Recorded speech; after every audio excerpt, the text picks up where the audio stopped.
the pleasure to present to you Dr. Martin Luther King, Jr.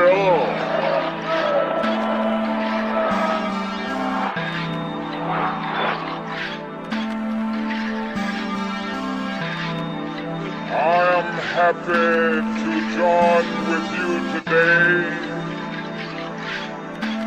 in what will go down in history as the greatest demonstration for freedom in the history of our nation.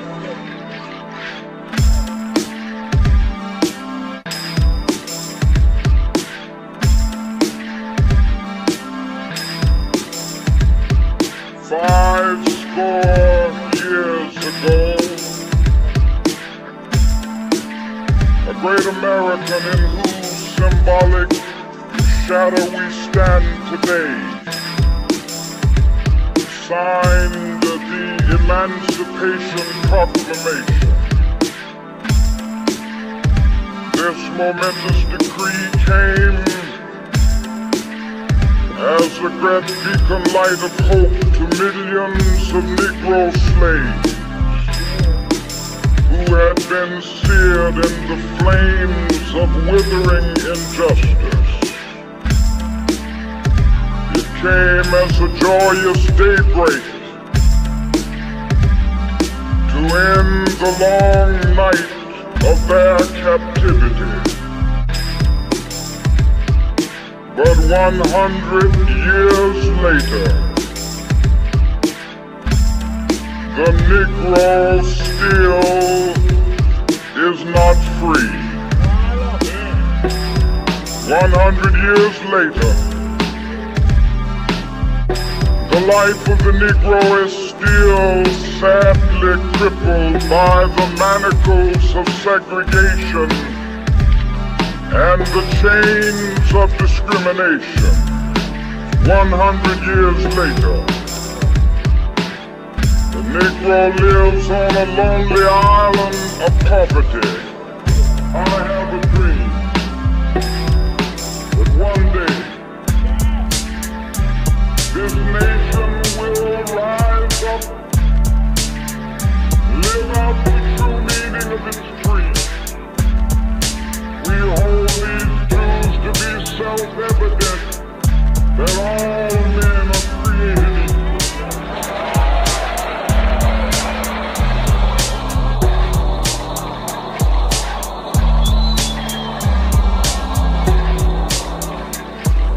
I have a dream that one day on the red hills of Georgia,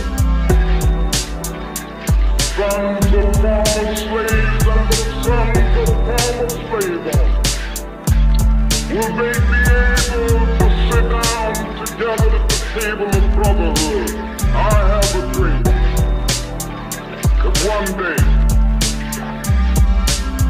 even the state of Mississippi, a state sweltering with the heat of injustice, sweltering with the heat of oppression, be transformed into an oasis of freedom and justice. I have a dream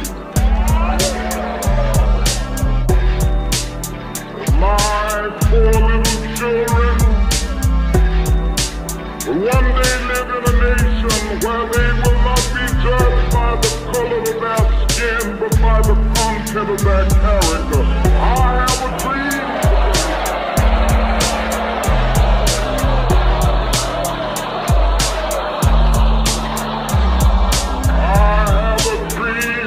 One day,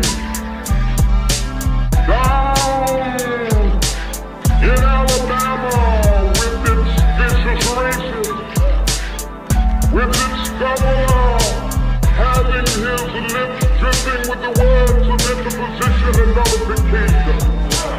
One day, right down in Alabama, little black boys and black girls will be able to join hands with little white boys and white girls as sisters and brothers. I have a dream today.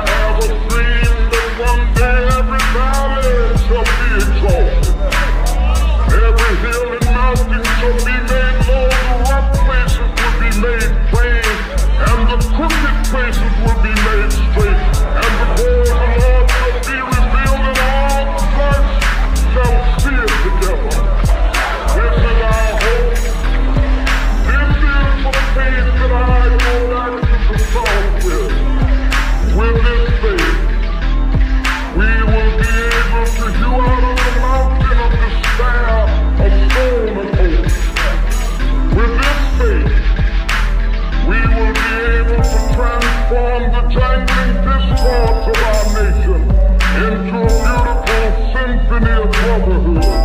With this faith, we will be able to work together, to pray together, to struggle together, to go to jail together, to stand up for freedom together, knowing that we will be free one day.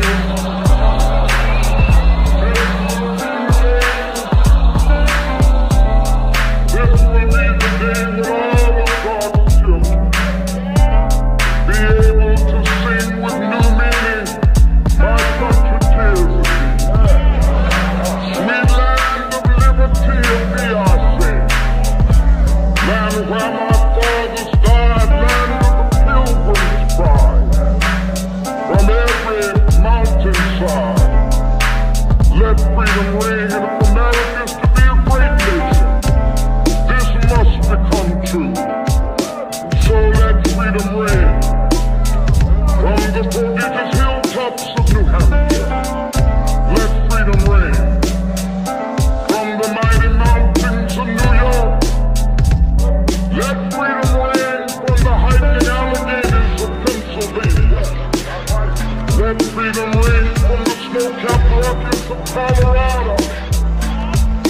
Let freedom ring from the curvaceous slopes of California.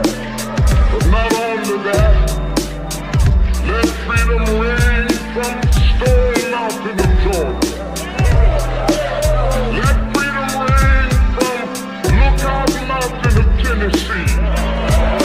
Let freedom ring from every hill and molehill of Mississippi. From every mountainside. Let